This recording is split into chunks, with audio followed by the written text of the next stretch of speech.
Losing a pet is like losing a piece of your heart. If you're struggling with grief, you're not alone. At mydogdied.com, we understand the pain and are here to support you. Visit us today and find comfort, guidance, and a community that cares. We received a letter from someone who has lost their pet and have allowed us to share their story so that it will help other listeners deal with the loss of their pet. Remember, if you like this video, please support us with a like, subscribe, and share. Hello friends, this is Don Barnes, your gentle companion here at mydogdied.com. I want to thank you as always for being with me today. Sometimes the stories I read settle deep in the chest and remind us of how profound love can be, especially the kind that walks beside us on four paws. Today's letter comes from Kenneth, a 48-year-old from Del Mar, California, who recently said goodbye to his beloved friend, Simba.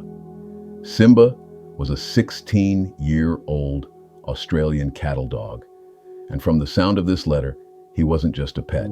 He was a partner in life, a teacher in disguise, and a quiet guardian of the heart. Dear Don, Simba came into my life when I was 32. I still remember that first day. He bounded into my home like it was already his. No hesitation, no fear, just presence. That was Simba. We had 16 years together, 16 years of daily walks along the Del Mar cliffs, of chasing waves and stealing socks. And every day, every single walk, Simba insisted on carrying his own leash. He would gently take it in his mouth and strut down the sidewalk like he was walking himself. People used to laugh and point, and Simba would puff his chest even more. He loved the attention, but more than that, I think he just liked feeling helpful, like he was in charge of our little adventures. Over the years, he saw me through heartbreaks, promotions, a divorce, and the long, lonely recovery after my mother passed. Simba never judged. He never hurried me. He simply was, sitting by my side, breathing when I couldn't. A few months ago, I noticed he was bumping into furniture. His gait changed. The vet confirmed my worst fear. He had a brain tumor, the kind that doesn't wait. I brought him home, and we made the most of our remaining days. I took time off work. We sat by the sea. I read to him.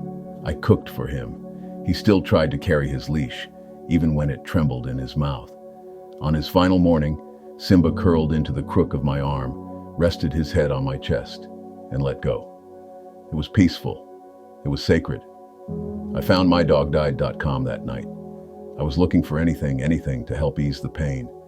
Your voice, your words, they were like a lighthouse. I read stories from other dog parents and realized I wasn't alone, that others had felt this kind of love and this kind of loss. Thank you, Don. Thank you for giving us a place to speak, to cry, and to remember. Kenneth in Del Mar. Don pauses, voice thickening.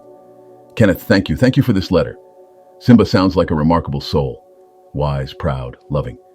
The image of him carrying his own leash all those years, it just gets me. What a metaphor for life, for dignity, for strength, even when it falters. Simba reminds us that love isn't always loud.